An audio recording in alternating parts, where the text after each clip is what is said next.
नमस्कार, मैं विक्की कुमार। तो देश की हवाई उड़ान को पूरी तरह से ठप करने का काम अकेले इंडिगो ने नहीं किया। मीडिया में इसे लेकर तरह तरह की खबरें चल रही है। आप जानते ही हैं कि साहब के अभिन्न और राष्ट्र के परम मित्र हवाई अड्डों से कितना प्यार करते हैं। जो भी हवाई अड्डा उन्हें पसंद आ जाता है उसे दोस्त के हवाले करने में बिल्कुल देर नहीं लगाते। इसी आधार पर कहा जा रहा है कि हवाई अड्डों पर जो कोहराम मचा है उसका दायरा बहुत बड़ा है। ये जानबूझकर पैदा किया गया संकट है। इस आपदा को अवसर में बदलने की पूरी तैयारी की गई है। इंडिगो क्राइसिस की पूरी क्रोनोलॉजी समझिएगा तो सत्ता और कॉरपोरेट के गंदे खेल की सारी असलियत आपकी समझ में आ जाएगी। तो सुनिए हुआ क्या है। 27 नवंबर को एक खबर आती है कि मोदी के परम मित्र अडानी ने देश की सबसे बड़ी pilot training company flight simulation technique centre यानी FSTC में 72.8% हिस्सेदारी खरीद ली है। ये अधिग्रहण Adani defence system and technology limited यानी ADSTL और प्राइम एरो सर्विसेज LLP के माध्यम से किया जाता है, जिसकी कुल वैल्यूएशन ही थी 820 करोड़। ये चिंदी रकम अडानी के लिए हाथ के मैल से ज़्यादा कुछ भी नहीं है। ना पायलट ट्रेनिंग इंस्टीट्यूट को खरीदना कोई बड़ी बात है, वो चलते फिरते कुछ न कुछ खरीदते रहते हैं, लेकिन इसके बाद जो हुआ वो बड़ी बात है। 27 नवंबर को अडानी की नई खरीद की खबर के आने के ठीक 5 दिन बाद इंडिगो की फ़्लाइट्स कैंसिल होने की खबरें आने लगी। फ़्लाइट्स देरी से चलने लगी। मीडिया में खबरें तैरने लगी कि देश भर में पायलटों का अकाल है, पायलटों की सही से ट्रेनिंग नहीं हो पा रही है। पायलटों की भर्ती और ट्रेनिंग पर खास ध्यान देना होगा और ट्रेनिंग की सबसे ज़्यादा ज़रूरत इंडिगो के पायलटों को है। और इंडिगो देश की सबसे बड़ी उड़ान कंपनी, गौर कीजिए, FSTC में लगभग 2 से 3 हिस्सेदारी खरीदने के पीछे मकसद बताया जाता है पायलट ट्रेनिंग और सिमुलेशन क्षमताओं को मजबूत करना, जो सिविल और डिफेंस दोनों के लिए उपयोगी होगा। आपको बता दें कि FSTC भारत का सबसे बड़ा स्वतंत्र फ्लाइट ट्रेनिंग प्रदाता है, जिसमें 11 फुल फ्लाइट सिमुलेटर और 17 ट्रेनिंग एयरक्राफ्ट्स हैं। FSTC की स्थापना 2011 में हुई थी और ये गुरुग्राम और हैदराबाद में सिमुलेशन सेंटर्स चलाती थी ये कंपनी। इत्तेफाक देखिए, इंडिगो का हेडक्वार्टर भी गुरुग्राम में है। खैर, इसके बाद इंडिगो की क्राइसिस शुरू हो गई। इंडिगो की फ्लाइट्स देरी से उड़ने लगी, कैंसिल होने लगी। पहले सैकड़ों और फिर हजारों हजार यात्री एयरपोर्ट पर फंसने लगे। एक एक एयरपोर्ट्स पर हंगामा और बवाल शुरू होने लगा। इस बवाल के पीछे एक ही वजह बताई गई कि पायलट है ही नहीं तो फ्लाइट कैसे उड़ेगी, क्रू मेंबर्स की कमी है तो फ्लाइट कहां से उड़ेगी। क्या गजब की क्रोनोलॉजी है। अडानी की नज़र देश की सबसे बड़े पायलट ट्रेनिंग इंस्टीट्यूट पर पड़ती है। वो उसमें कोई 2/3 हिस्सेदारी खरीद लेते हैं और इसके बाद देश की सबसे बड़ी विमान कंपनी के उड़ते हुए विमान ज़मीन पर सो जाते हैं। क्या इत्तेफाक है। अडानी के पायलट ट्रेनिंग इंस्टीट्यूट के खरीदते ही पायलटों की कमी की वजह से पूरे देश के हवाई यात्री एयरपोर्ट पर ही फंस गए। कांग्रेस ने बड़ा आरोप लगाते हुए ट्वीट किया कि क्या ये जानबूझकर अडानी को फायदा पहुंचाने की साजिश है। ये संयोग है या मोदी सरकार का प्रयोग है।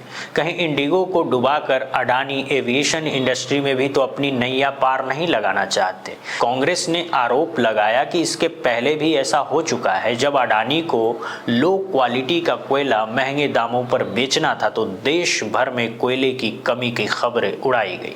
मीडिया में स्टोरी प्लांट करवाई गई कि देश में सिर्फ 1 दिन का कोयला बचा हुआ है, पता नहीं इसके बाद क्या होगा, बिजली कैसे बनेगी, जब बिजली ही नहीं बनेगी तो देश कैसे चलेगा, वगैरह वगैरह वगैरह। इस पूरे हंगामे का फायदा सीधा अडानी को मिला। कांग्रेस इलेक्टोरल बॉन्ड का मुद्दा भी उठा रही है। इंडिगो के प्रमोटर राहुल भाटिया के इंटर ग्लोब ग्रुप की कंपनियों ने बीजेपी को मोटा चंदा दिया है। ADR की रिपोर्ट के मुताबिक इंटर ग्लोब ग्रुप ने कुल 56 करोड़ के इलेक्टोरल बॉन्ड कई राजनीतिक दलों को दिए। इसमें अकेले बीजेपी को 31 करोड़ का चंदा दिया गया, मतलब कुल चंदे के आधा से ज्यादा हिस्सा सिर्फ बीजेपी के खाते में गया। बीजेपी को 20 करोड़ का चंदा इंडिगो की सहयोगी company InterGlobe real estate ventures ने दिया। इसी ग्रुप की दूसरी company InterGlobe air transport limited ने बीजेपी को 11 करोड़ का चंदा दिया। कांग्रेस का कहना है कि क्या इसी का एहसान उतारने के लिए मोदी सरकार ने इंडिगो को मनमानी करने की खुली छूट दे दी। कांग्रेस पूरे मामले को अडानी को फायदा पहुंचाने की साजिश के तौर पर देख रही है। उसका आरोप है कि कहीं अडानी को फायदा पहुंचाने के लिए तो ये क्राइसिस नहीं पैदा की गई है। अगर ऐसा है तो फिर समझिए इंडिगो की लुटिया डूबने वाली है। इंडिगो अडानी की नज़रों में चढ़ चुका है, ऐसा कांग्रेस कह रही है। अडानी के पास पहले से ही देश भर में कई हवाई अड्डे के रखरखाव का जिम्मा है। 2021 में अडानी ने एयरपोर्ट के रखरखाव वाली कंपनी जीवीके ग्रुप का भी रातों रात अधिग्रहण कर लिया था। याद कीजिए मुंबई का छत्रपति शिवाजी टर्मिनल। अब कांग्रेस कह रही है कि अडानी की नज़र एयरलाइंस कंपनी पर है। समझ लीजिए, अगर ऐसा है तो समझ लीजिए कि इंडिगो का खेल खत्म हुआ है। देखिए, इस पूरे खेल में इंडिगो सबसे बड़ा विलेन बनकर उभरा है। उस पर आरोप है कि उसने जानबूझकर ये बवाल खड़ा किया है। डीजीसीए ने पायलटों और क्रू मेंबर्स को रेस्ट देने के लिए नए नियम बनाए। इस नियम के बाद पायलटों और क्रू मेंबर्स की नई भर्ती जरूर हो गई थी, लेकिन इंडिगो नई भर्तियों को फ्रीज करके रखता है, रोक कर रखता है। बवाल खड़ा करके उसने सरकार को घुटनों पर ला दिया है। डीजीसीए ने नए नियमों को वापस ले लिया। सीधे सीधे इंडिगो की मनमानी की जीत हो गई। लेकिन इस मामले में अभी कई पेंच हैं।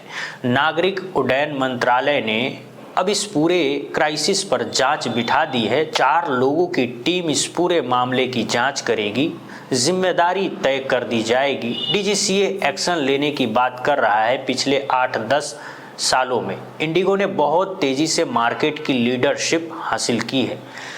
इसने बाकी सारी प्राइवेट कंपनियों को पछाड़ दिया। एविएशन इंडस्ट्री में ये वर्ल्ड लीडर बनने की तरफ था इंडिगो, लेकिन इस क्राइसिस ने इंडिगो को इतना बड़ा झटका दिया कि इसका असर बहुत बड़ा हो सकता है। अगर इंडिगो का मैनेजमेंट गड़बड़ हुआ या कहिए कि उसमें गड़बड़ी पाई गई, खोजी गई और डीजीसीए ने उसके खिलाफ कोई स्ट्रॉन्ग एक्शन लिया तो फिर इंडिगो का किला ढहते देर नहीं लगेगी। अडानी डूबती कंपनियों में दांव लगाने के उस्ताद हैं। दूसरी तरफ पहले डूबते हुए देखते हैं, फिर तारणहार बनकर सामने आ जाते हैं।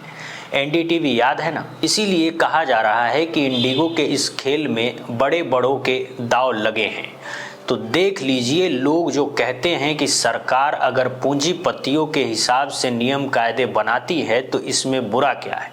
आखिर पूंजीपति ही तो नौकरियां जनरेट करते हैं, देश की अर्थव्यवस्था सुधारते हैं।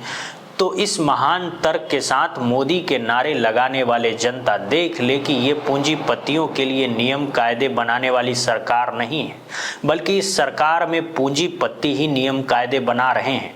सरकार का काम उस पर बस मुहर लगाना, प्रेस रिलीज जारी कर देना। ये चतुर्लिंगम की वो सरकार है जिसमें बोलती तो सरकार है, लेकिन भावना अंबानी और अडानी जैसे खरबपतियों की होती है, उनके मुनाफे को सुनिश्चित करने के हिसाब से। इसीलिए समझना मुश्किल है कि अर्थव्यवस्था में चमत्कार हो रहा है या उसके साथ दुर्व्यवहार हो रहा है। आज के लिए इस वीडियो में इतना ही। देखते रहिए बुद्धा इंस्पायर्ड। धन्यवाद।